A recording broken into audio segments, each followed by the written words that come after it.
Tatay naman ni former budget secretary Butch Abad. Kasi yung mga panahon na yon ay cabinet secretary si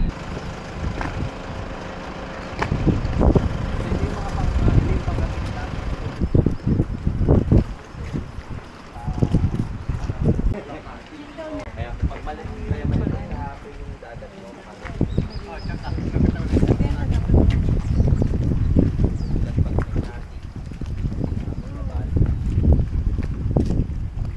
full charge eh.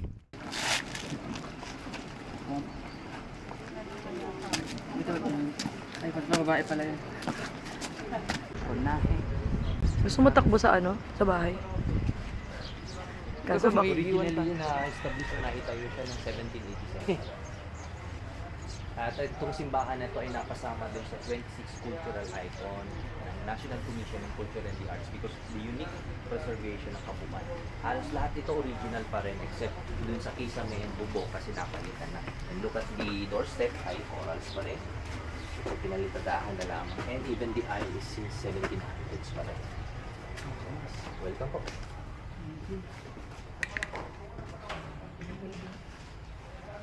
OGB. Naging turista rin siya dito, nakita niya yung place na empty. So he asked the parish office and the LGU kung maaaring tayuan ng ganito. And pinayagan naman siya and then the Nippon Foundation, baka Japan to, ay sinuportahan din yung plano ni Mr. JF Picar. At itong mga books na to, dati blanco. More than 1,000 books ang nilagay dito. So may mga kahit anong number ng books, pwede. Yun yung concept. Pili lang kayo ng libro, sulat kayo ng kahit na ano nyo. Pwede lang sa talambuhay, baka matapos tayo bukas. May iwanan kayo ng flight. Libre pagsusulat.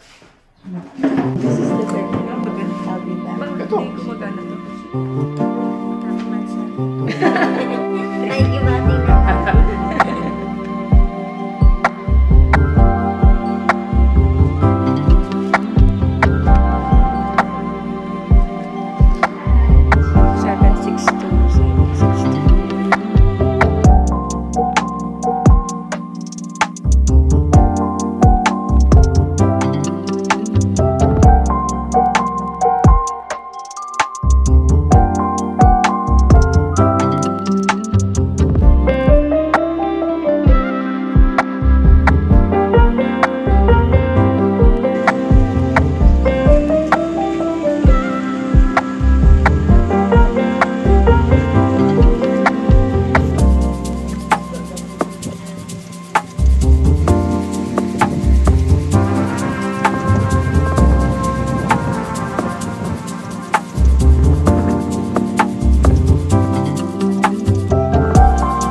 poder, no, yung kung ano yung mapipili ninyo.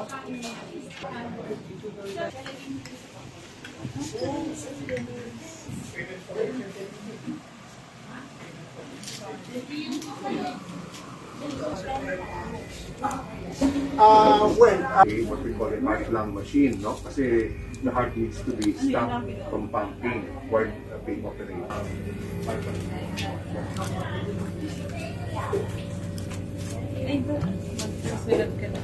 Yes.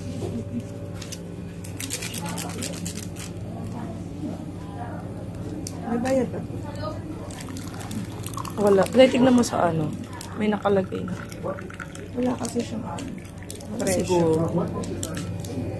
Parang wala siyang. I see. Mm-hmm.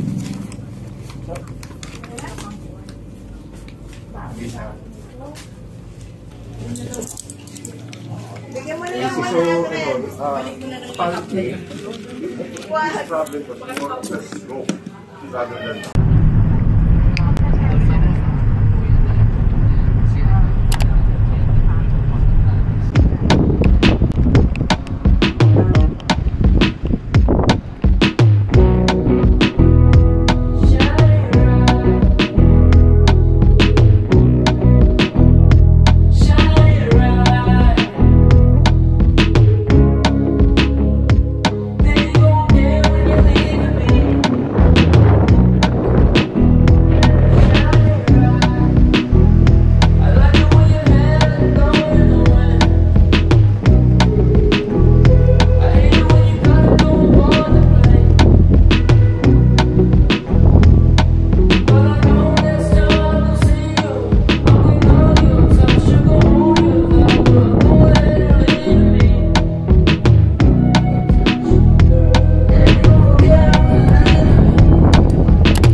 Hanggang kanto lang. Sa wakas.